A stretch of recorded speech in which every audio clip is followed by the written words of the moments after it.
Silahi Sabungan, Kabupaten Dairi, Sumatera Utara, Jumat pekan kemarin dibuat geger. Pasalnya, seorang pemancing berhasil mendapatkan ikan mas raksasa dengan bobot ditaksir mencapai 15 kg. Ikan tersebut berhasil dipancing oleh seorang warga yang berasal dari Situng Galing. Temuan ikan mas raksasa Danau Toba yang diunggah pemilik akun Facebook Juliarson Saragi sontak viral di media sosial.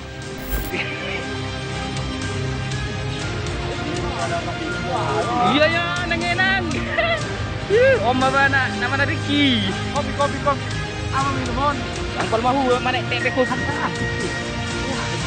Dah lu melui.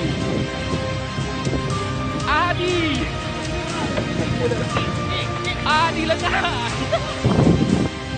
Kalau masalah ikan mas, jangankan daerah Danau Toba sana, di daerah kita pun kadang-kadang kalau dapat ikan mas sebesar itu pun ngeri. Takutnya ikan mas jadi-jadian gitu. Kalau ikan mas yang tidak masuk akal kalau sampai 15 kilo itu. Awalnya memang dari ikan mas itu Danau Toba itu bisa jadi dia berdekatan dengan ke situ. Kalau yang ukuran besar begitu ya dikembalikan lagi ke danau. Kalau dibawa pulang pun terlampau besar ya. Dimasak pun kurasa nggak enak dagingnya. Dan di situ itu merupakan daerah yang sangat istilahnya itu tertutup, confine, sehingga boleh dibilang di daerah itu kalau toh misalnya dulunya ada ikan akan berbeda dengan ikan yang ada di laut. Karena ikan di situ adalah ikan air tawar. Dasar dari Danau Toba ini tidak terdapat binatang-binatang air seperti yang ada di laut dalam. Karena apa? Karena memang sejak awal terbentuknya danau ini sudah terpisah dari di luar. Secara misteri, barangkali misterinya dari sisi geologi kenapa bisa ada sebuah danau yang cukup dalam dan ini termasuk danau yang terbesar di dunia. Kalau saya pribadi sih dibilang percaya juga nggak terlalu ya. Karena sebagian mitos memang ada benar karena bisa dikaitkan dengan logika. Tapi sebagian besar juga menurut saya kalau kita hubungkan dengan zaman sekarang kayaknya emang udah nggak match lagi deh.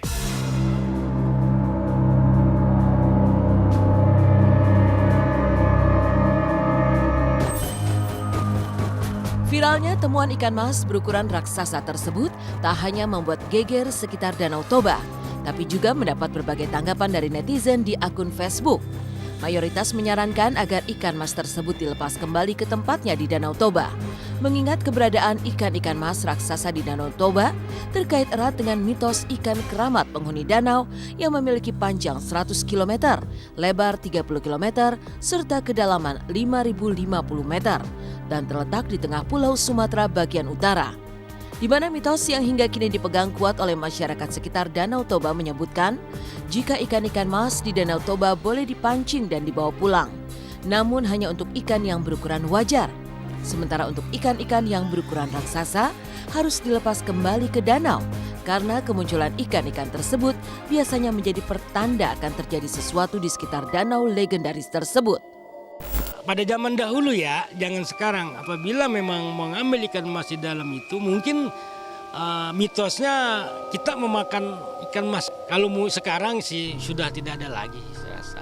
Kalau beritanya benar kecelakaan, tapi kalau mitos untuk ikan mas, saya kurang mengerti lah. 15 kg ya luar biasa ya, kekuasaan Allah bisa ya apa yang Allah kuasakan sampai ikan sebesar itu ya saya sih percaya aja karena memang sudah menjadi mitos, menjadi legenda ya, karena mungkin takut terjadi apa-apa, walaupun itu sebenarnya kuasa Allah, terjadi apa-apa atau enggak itu bukan karena mitos menurut saya, tapi memang karena kuasa Allah.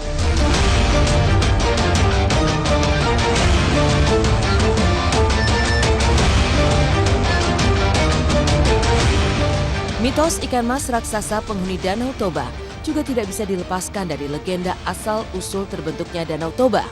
Konon dahulu kala ada seorang pemuda memancing di sungai dan mendapatkan seekor ikan yang bisa berbicara dan memohon agar tidak dimasak.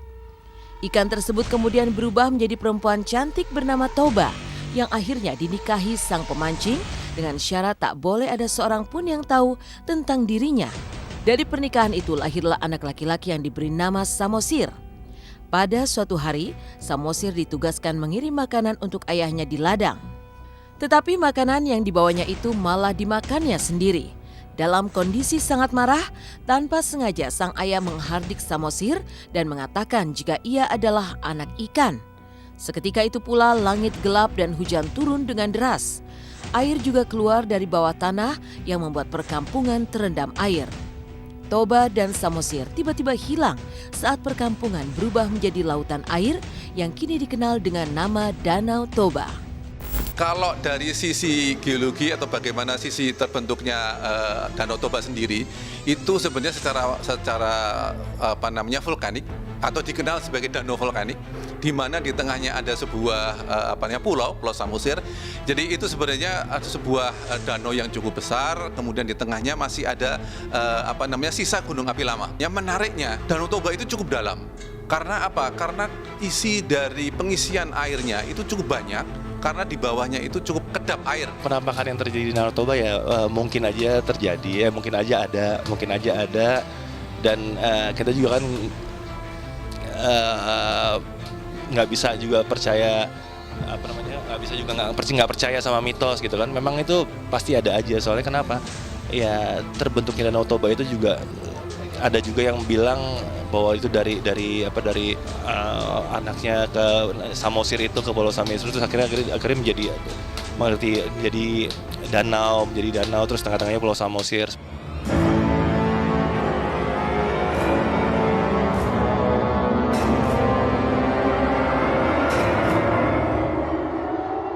Di lain kisah juga tengah viral Gunung Piramid di Jawa Timur yang kembali menelan korban. Setelah seorang pendaki muda bernama Multazam, pelajar SMAN 1 Tenggarang, tewas setelah diduga terpeleset di Gunung Piramid. Multazam terjatuh setelah hendak turun dari puncak piramid bersama 4 rekannya Minggu pagi kemarin.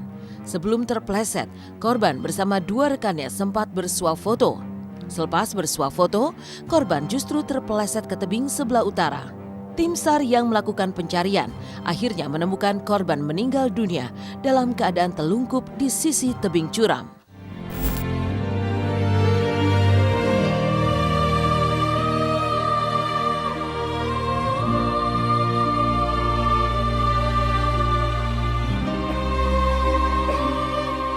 Kami sudah sampai di tempat tebing tempat terjatuhnya pendaki. Ini jenazahnya. Kami sudah tiba.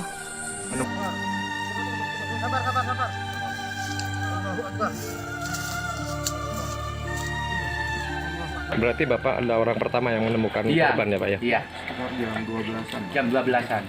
Informasi itu A1. Korban diketemukan A1. Sudah ditemukan. Dalam kondisi gimana?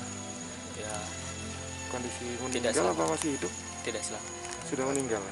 Saya sendiri sih merasa ya alhamdulillah sebetulnya, mungkin untuk keluarganya juga kalau memang itu betul jenazah yang ditemukan. Ya alhamdulillah kalau memang sudah ketemu, tapi ya di satu sisi ya ikut sedih juga lah untuk keluarganya.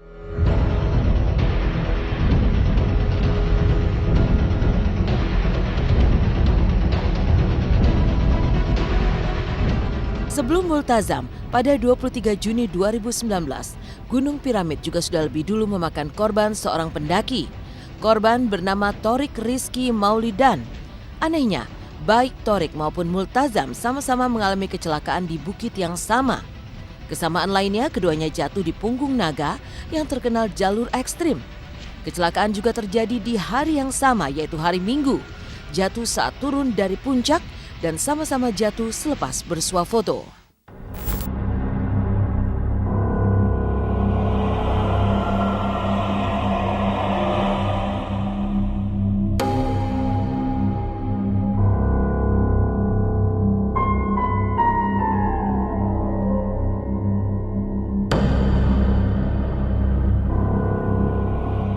Ibaratnya kita kalau dalam bahasa pendaki itu ibaratnya salam, atau dalam artian itu minta izin. Salah satu kode etik pencinta alam adalah hormati adat istiadat daerah setempat gitu. Dan itu salah satunya seperti itu. Kenapa dibilang di gunung jangan bicara sembarangan?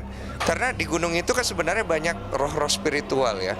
Roh-roh yang kemudian bisa ngerjain kamu. Tapi sebenarnya kalau filosofi kehidupannya, ya di kehidupan juga jangan bicara sembarangan. Iya, di mana-mana banyak lah kalau gunung Indonesia mah. Ada aja lah. pendaki gunung hilang lah, nggak ketemu.